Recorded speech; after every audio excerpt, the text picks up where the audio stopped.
नमस्कार दोस्तों। आज 3 दिसंबर 2024 भूत भवन बाबा विश्वनाथ की नगरी से।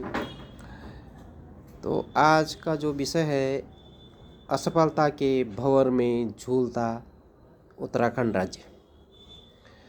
तो दोस्तों, जिस उद्देश्य के लिए हमारे पूर्वजों ने, शहीदों ने हमारा राज्य उत्तराखंड राज्य का गठन किया या उसके लिए शहीद हुए, कुर्बानियाँ दी, उसी मूल उद्देश्य में असफल होता उत्तराखंड राज्य।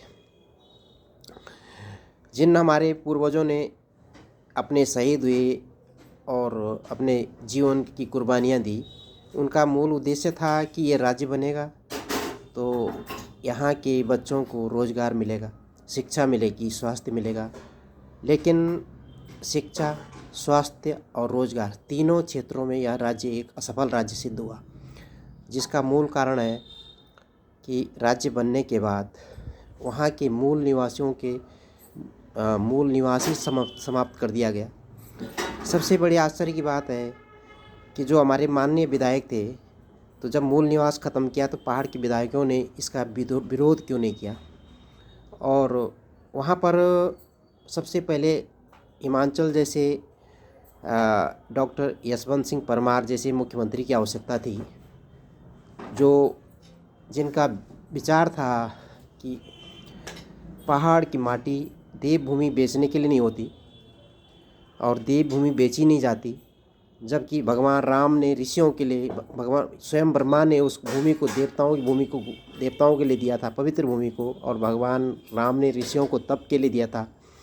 तो जिस भूमि में केवल मूल निवासी, वहाँ के मूल निवासी जिन्होंने अपनी सभ्यता, अपनी संस्कृति, सनातन की रक्षा की है, तो उनके हितों को पर जो कुठाराघात किया गया, तो उसी का परिणाम है कि आज गांव के गांव खाली हो गए।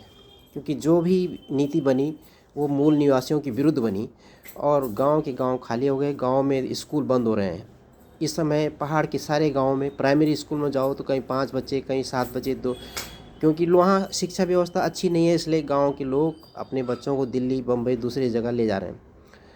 तो ये केंद्र और राज्य सरकार की असफलता का प्रमुख कारण है। दूसरा, स्वास्थ्य में गांव में कोई भी स्वास्थ्य की सुविधाएं अच्छी नहीं है। अगर एक एम्स ऋषिकेश में खुला भी है तो उसमें पहाड़ के लोगों को जल्दी नंबर ही नहीं आता, और आता भी है तो उनका ठीक से इलाज होता ही नहीं। तो चाहिए ये था कि हर गांव में एम्स का एक डॉक्टर बिठाना चाहिए था, और जो इलाज वो कर सकता वो करे, और ना करे तो रिफ़र करे, और एम्स में फिर वो तुरंत उसका उपचार हो।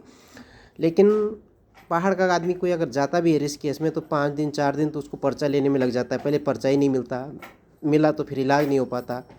तो फिर एम्स में, ऋषिकेश में खोलने से फ़ायदा क्या हुआ। तो इस स्थिति में शिक्षा, स्वास्थ्य और रोज़गार में वहाँ की सरकार बिल्कुल असफल है। क्योंकि मैं स्वयं इसका उदाहरण हूँ।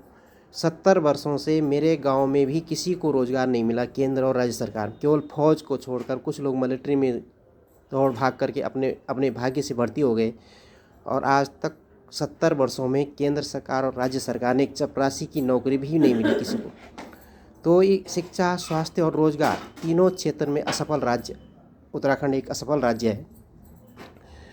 एक मजबूत राजनीतिक इच्छा शक्ति का अभाव, और जिस तरह से रोज़ वहाँ पर आंदोलन हो रहे हैं और बच्चों के रोज़गार के लिए, और वो तो लेकिन जिस तरह से ऐसा लगता है कि वहाँ पर भू माफिया, शराब माफिया और खनन माफिया, स्वयं वहाँ के सांसद लोकसभा में इसका खनन माफिया का मुद्दा उठा चुके हैं।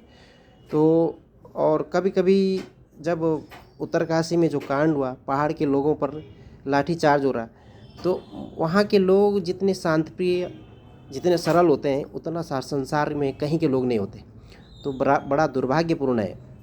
और इस तरह से जो वहाँ की जनता ने लगातार कमल खिलाया है, मतलब कमल खिलता रहा हर साल।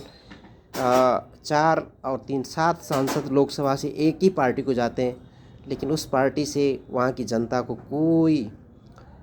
कोई भी ऐसा नहीं, वहाँ से कोई वहाँ के लोगों को रोज़गार, शिक्षा, स्वास्थ्य में कोई ऐसा वो नहीं मिला जनता को कि जनता की आशाएं पूर्ण होती। तो जय हिंद, जय भारत, जय उत्तराखंड, धन्यवाद।